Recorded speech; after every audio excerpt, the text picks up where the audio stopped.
The first day at a new school is hard for anyone. But for 17-year-old Marcus Williams, it was more than just a day of introductions and schedules. He stepped into Crestwood High, carrying more than a backpack on his shoulders. He carried the weight of a new town, a new life, and the constant reminder that he was always the outsider. His skin color made him stand out in a school where diversity was nearly invisible. As he entered the classroom, his eyes quickly searched for a seat, hopeful to blend in quietly. But what greeted him was not a warm welcome. It was a wall of rejection. 3 boys, the self-declared kings of the classroom, leaned back in their chairs with smirks stretched across their faces. The leader, Jason, slid his foot across the aisle seat, blocking it with deliberate cruelty. "Sorry, new." "Taken," he said, even though the desk was clearly empty. Marcus tried to ignore it and walked toward another desk. Again, one of the boys slammed his hand on the desk. "Nope. Reserved." Every attempt Marcus made was met with mocking laughter. The whole class stared, some with amusement, some with pity, but no one spoke up. For Marcus, the humiliation cut deeper than the laughter. It wasn't the first time he had faced prejudice or been told he didn't belong, but it was the first time he felt cornered, trapped with no escape. Finally, the teacher walked in, too distracted to notice the standoff, and assigned Marcus to a seat in the back corner. The bullies exchanged smug grins. They had won the first round. But what they didn't know was that Marcus's quiet strength didn't come from nothing. Marcus's father, Anthony Williams, was no ordinary man.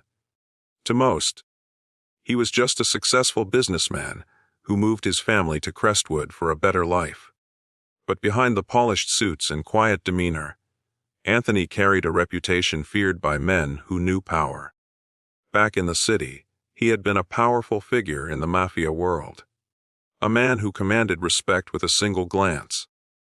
Marcus knew his father's past, but also knew the man his father was trying to become. Someone who wanted his son to live free of that shadow. Someone who valued respect earned through character, not fear. Still, the bullying escalated. At lunch, Jason and his friends knocked Marcus's tray from his hands, sending food splattering to the floor. "Oops," Jason sneered, as laughter erupted around them. Marcus clenched his fists but remembered his father's words. A man's strength isn't in how hard he hits, but in how long he stands. He picked up the mess silently, refusing to give them the satisfaction of a reaction. But his silence was misunderstood as weakness. Days turned into weeks, and the cruelty continued. Books knocked from his hands, whispers behind his back, a cruel note taped to his locker. Marcus began to question himself. Was he destined to always be the outcast? No matter where he went, his grades began to slip, and at night his mother noticed the heaviness in his eyes. One evening, his father sat him down. "Son," Anthony said, his voice low and steady, "I know you think staying quiet makes you stronger, but silence only lets the wrong voices grow louder. There's a time to walk away, but there's also a time to stand tall. The world will respect you not for who your father is, but for who you choose to be." The very next day, things reached a breaking point. Marcus walked into class, and once again Jason and his friends blocked his seat, mocking him loudly. But this time, Marcus didn't back down.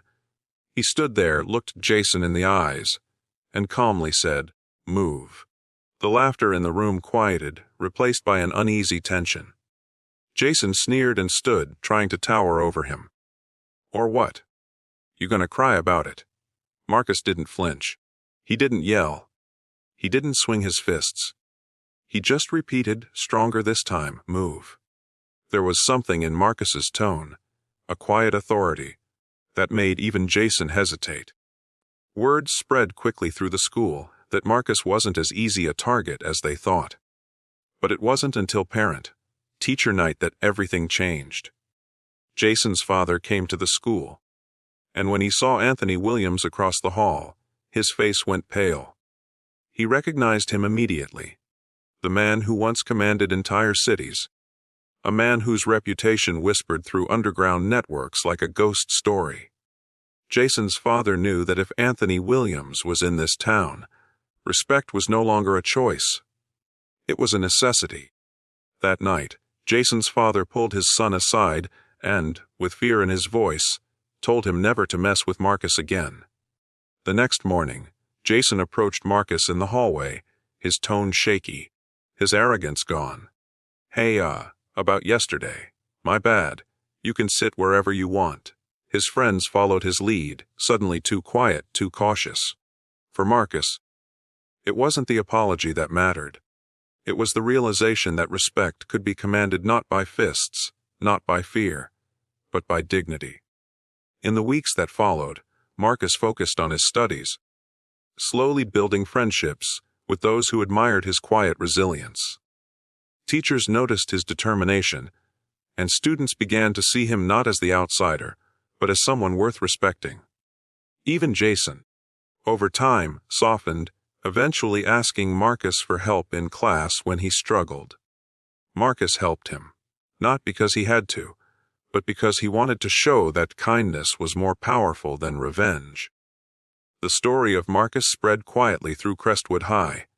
He wasn't known as the Mafia boss's son, but as the student who held his head high when others tried to push him down. By the end of the year, he wasn't sitting alone in the corner anymore. He had carved out a place for himself through strength, patience, and compassion. And though Marcus never bragged about his father's past, deep down he knew that the lesson his father taught him was the real inheritance he carried true. Power comes not from fear, but from respect, and respect is earned when you refuse to bow to cruelty.